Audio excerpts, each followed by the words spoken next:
Lecture 46, Miguel de Cervantes.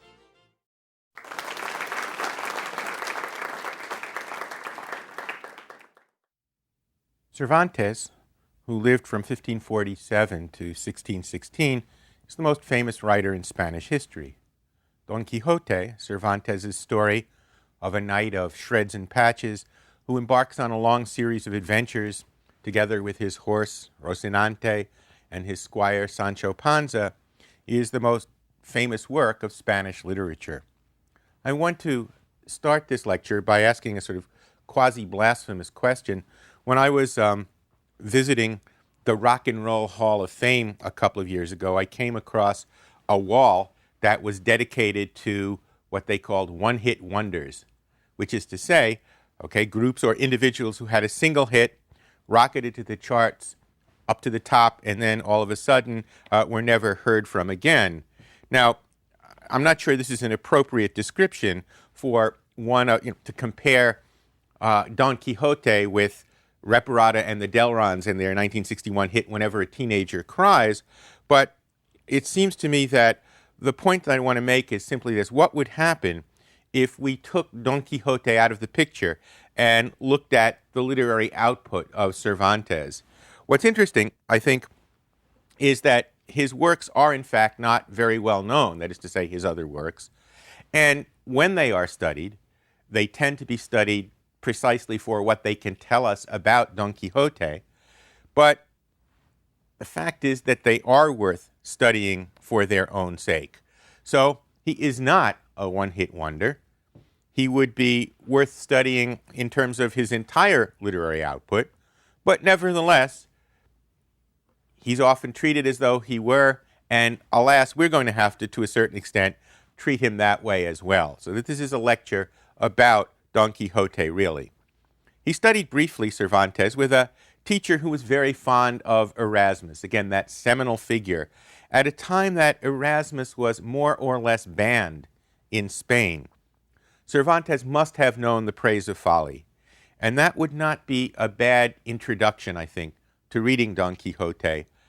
The shifting perspectives, the multiple points of view, the fact that one's most serious points are often made through humor and through absurdity, all of that could serve, I think, very nicely as a kind of guide to what Don Quixote is all about. Erasmus, of course, as we've said several times now already in these lectures, and the other humanist writers, we can certainly include More and I think Rabelais here, were interested in church reform and were quite critical of institutional practice. Well, after the Protestant split, there were many authorities on the Catholic side who thought that Erasmus's brand of Christianity was almost as dangerous as those who split away.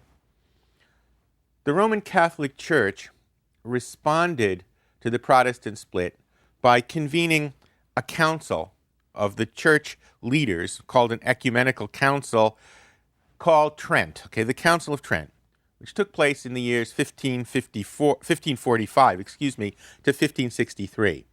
And what it did was it tried to deal with the fact of the Protestant Reformation by reforming the Catholic side of Christianity. And what it tended to do in order to do this was to retreat to a kind of doctrinal conservatism and to define Catholicism in terms of its differences with Protestantism. A Catholic could tell who he or she was by looking at a Protestant, saying, we're not like that in all of these different areas. Well, what's sort of interesting then is that it could be argued that the Counter-Reformation, Catholicism's attempt to deal with Protestantism, produced an age of conformity.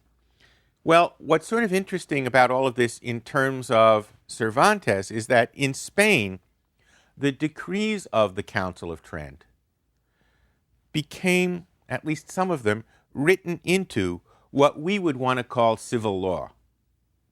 So there's this sense, in other words, in which Trent was at its most, I'm not sure effective is the right term, but at its most forceful in Catholic Spain. Cervantes lives during this change And here's somebody who sort of grows up with Erasmus at a time of conformity.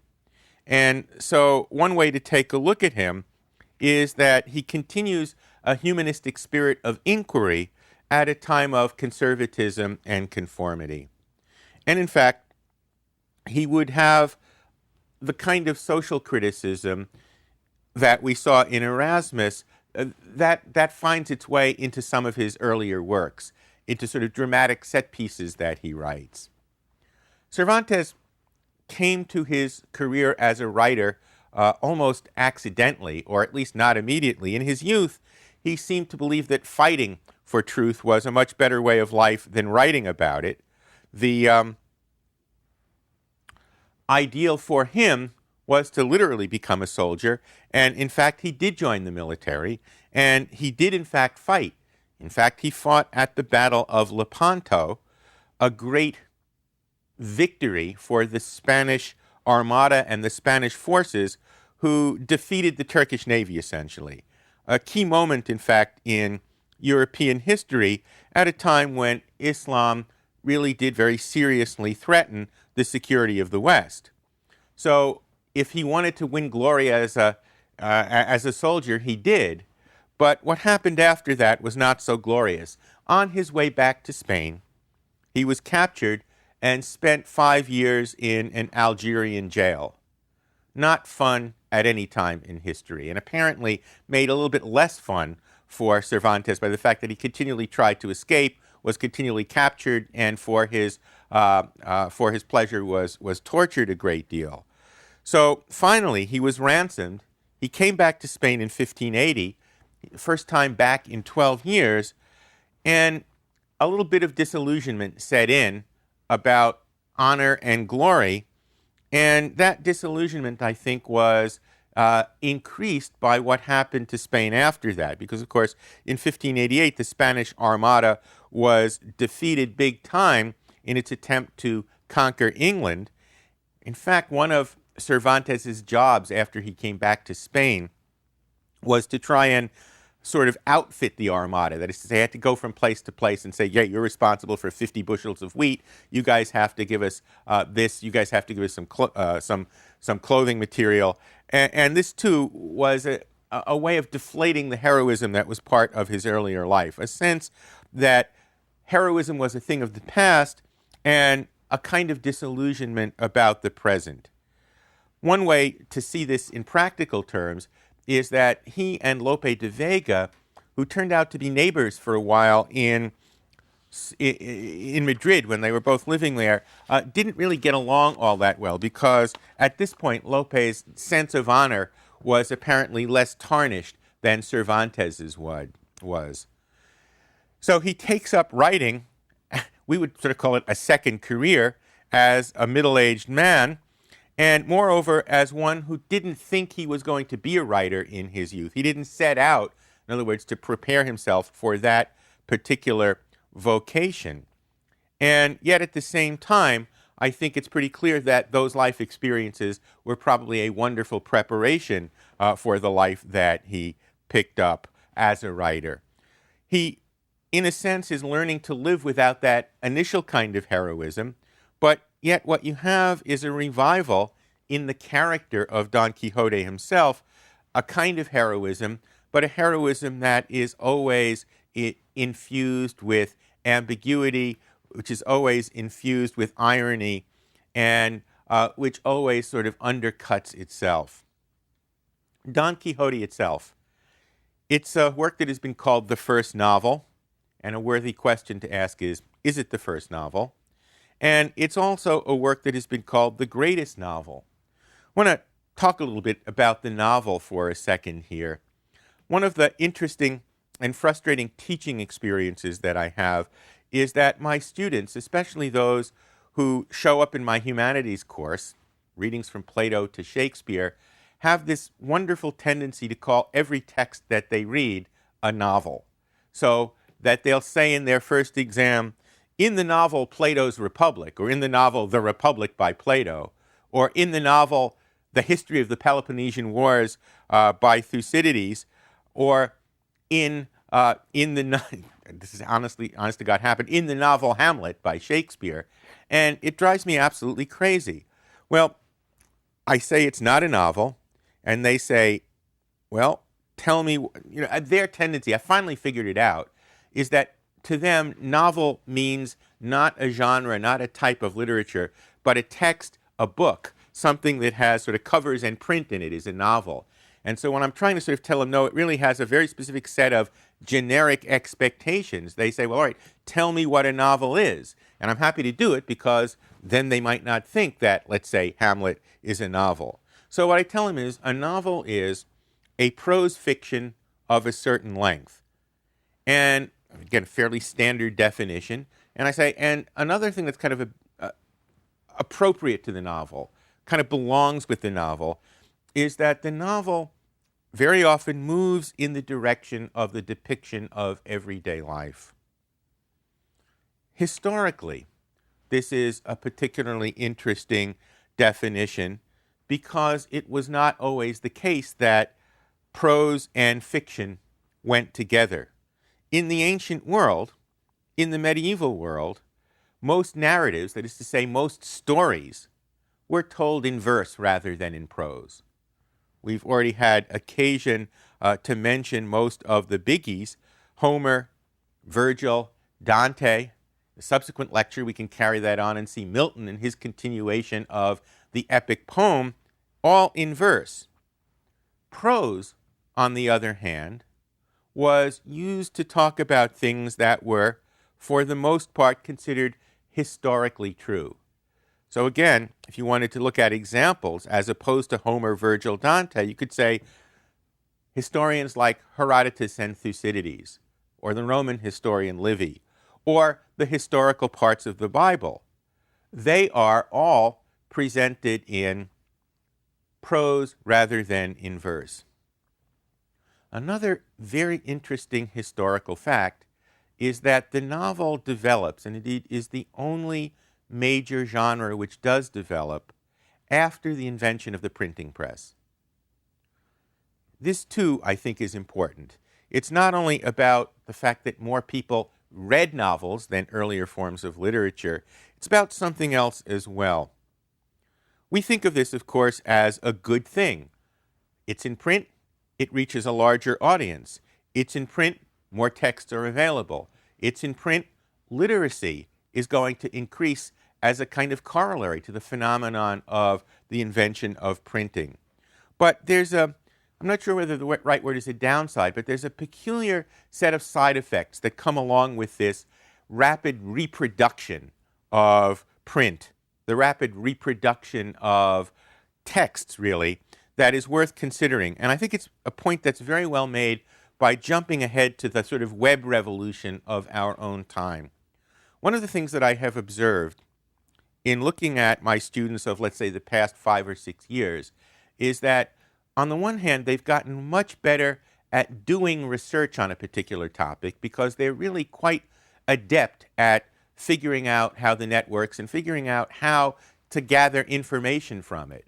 So that the same student who might be library phobic, who would rather do anything than spend a couple of hours in musty old stacks in the library, is happy to spend that time and more finding out information on the web. So let's say that I'm teaching a Shakespeare course. They will come up with all kinds of interesting sources for the paper that I assign. But of course, the problem is that some of those sources might be ready-made papers as well. Or to put it another way, if, for example, you were to sort of type in something like Hamlet and do a fairly sophisticated search, you would find that there are, I'm probably not exaggerating here, although I should have done my homework and actually done this, 100,000 different items that you could find on Hamlet. Well, the big problem, of course, there is that it's very hard to know what's good and what isn't good. You will be able to find, surely, among that list of 100,000 items, an extraordinarily rich array of essays by sensitive and brilliant critics, and you will also be able to find some dummy C- term paper, which is there simply because he wanted to post it. And the problem is, how do you tell the difference between the two? This is a real problem right now. A parallel problem, I think, existed with the invention of printing. It was simply easier to get stuff out there, and now people were not as committed to the truth or value of it precisely because it was a lot cheaper to do. To put it another way, nobody ever considered writing something down as a frivolous activity in a manuscript culture. If you're going to do something of any particular length, let's say you're going to do a Bible, a whole flock of sheep has to give their lives for the parchment that you're going to write it on. But now, all it needs is a little bit of inventiveness, and you can write anything that you want. In other words, along with the kind of proliferation of the text is an erosion of belief that something is, by definition, authoritative simply because it is written. So a tradition develops, and again, this is sort of connected with the rise of the novel in some way. A tradition develops that is concerned with the status, with the authority of the fictions that are being created. How do you make something authoritative? Now, one way of doing this, I think, is to sort of try and answer the question in a direct or indirect way. In other words, what used to be a given, the status, the authority of the text, now becomes a subject for fiction. You argue for it or you argue against it. How do you authenticate what it is that you're writing? One way, of course, of doing that is to call on authorities from the past. And one of the things that's very interesting about Cervantes is that there are all of these old genres that he draws an awful lot from in putting them together with something that is emphatically pretty new. So our old friend, the Greek satirist Lucian, whom we've seen in connection with Erasmus and others, one of his titles, the title of one of his satires, is a work called True History. And that very term is a term that Cervantes uses to talk about Don Quixote. But of course, what Lucian says in writing his True History is, I am telling you frankly that I have no intention here and now of telling you the truth. So the True History is something that's made up, and of course when Cervantes uses that in his own work, well, what are we to think?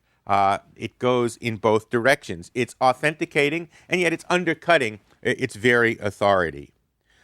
Also, during this time, there was a renewed interest in Greek romances, stuff that had been written in the eastern part of the empire, as early as the 2nd, 3rd, or 4th centuries, about separated lovers who undergo great trials and all of that, and discovered again in the West in the Renaissance with these new Greek texts being available after 1453.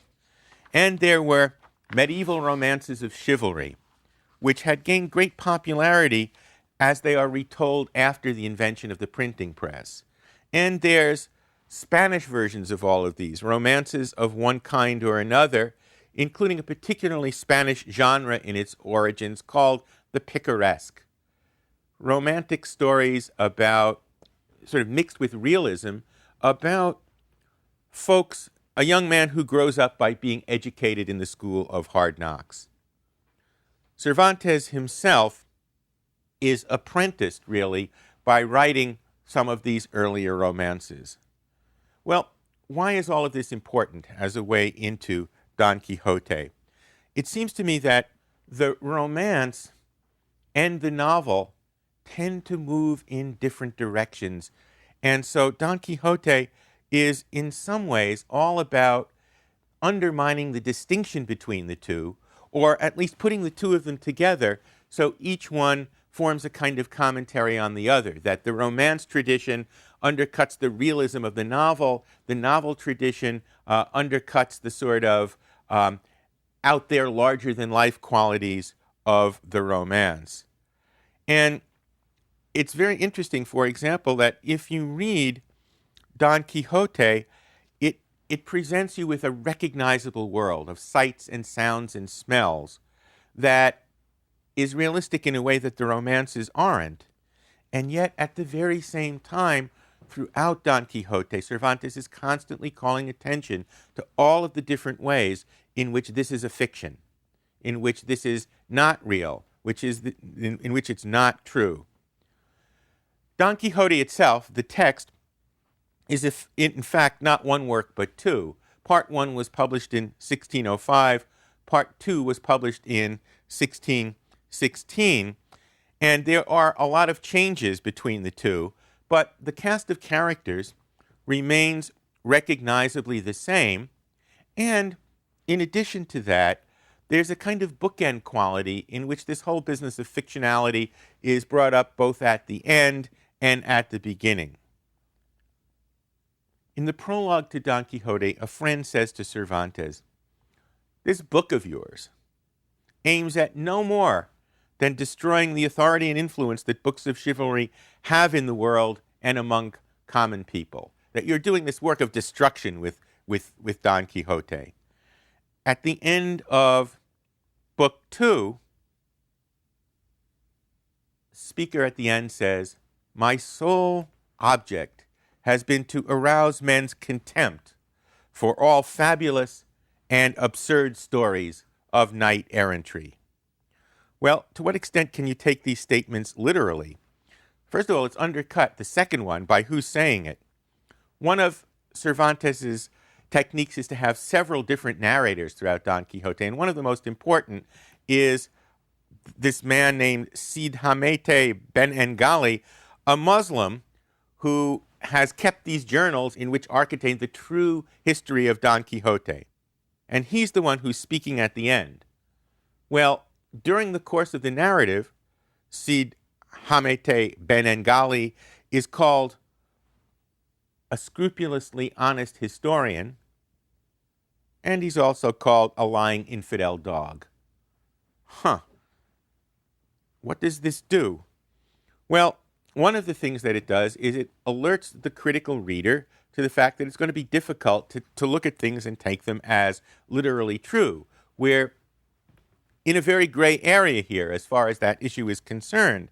But it's interesting to think about what that might mean in terms of what Cervantes himself is trying to do. Let's take a look at the most naive, uncritical reader. He takes all of the stories as though they actually did happen. Sancho Panza is true, and Dulcinea is true, and the whole thing. Well, a critical reader is going to look at this and say, in fact, the whole thing is a fiction, an imagined falsehood. Okay? Well, here's a question. If you're writing a story, which kind of reader do you want? Do you want the one who thinks it's all a crock, or do you want one who thinks it's going to be true? In some ways, it's better to have an uncritical reader than a critical one.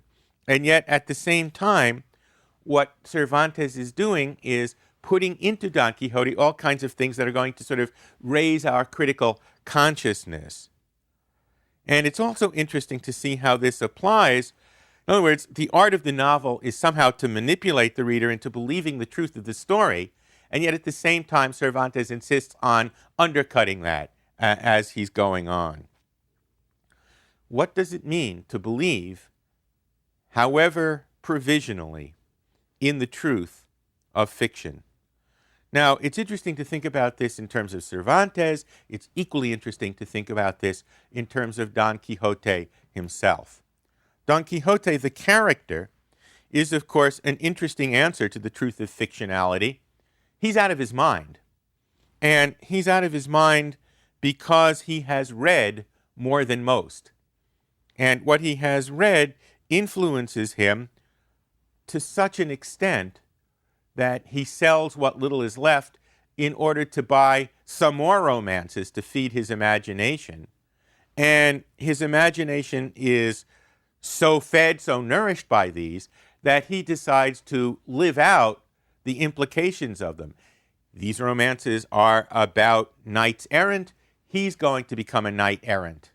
Well, what do you do when you are trying to become a knight errant in an age when knight errantry is dead? That's, of course, the problem that Don Quixote has, and in some ways it points to the larger problem that Cervantes has as well. We can see, I think, that in some ways he becomes Don Quixote, that is one of the many surrogates for Cervantes here, because, of course, he doesn't write about the stuff that he has read about, right? He tries to live it out, but of course he can only live it out by changing the reality that he sees. And he sees things in one way. All those people who are foolish enough to try and bring him back to reality, what they have to do is enter into his fictional world to get a toehold to kind of talk to Don Quixote so that they could kind of try and wrestle him back to normality. So you have a fictional character who transforms himself into another kind of fictional character. Let's think about this in terms of one of the most famous things that happens, okay? He invents a reality named Dulcinea, the most beautiful lady that he can imagine. Well, what are we to make of this?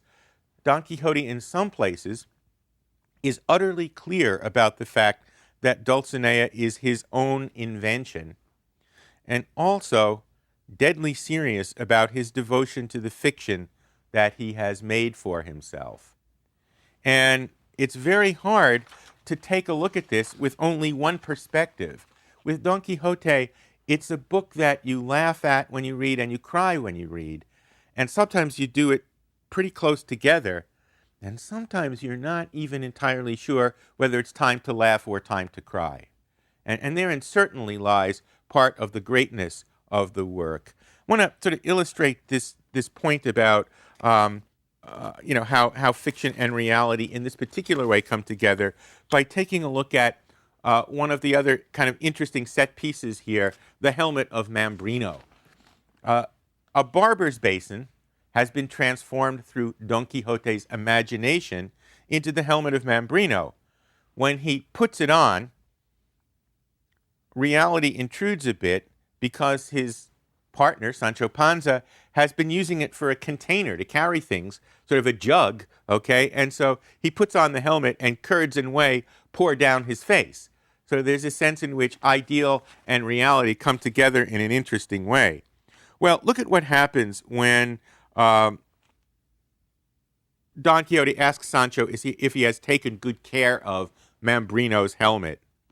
Sancho replied, "In God's name, Sir Knight of the sad countenance, I cannot endure or bear with patience some of the things your worship says.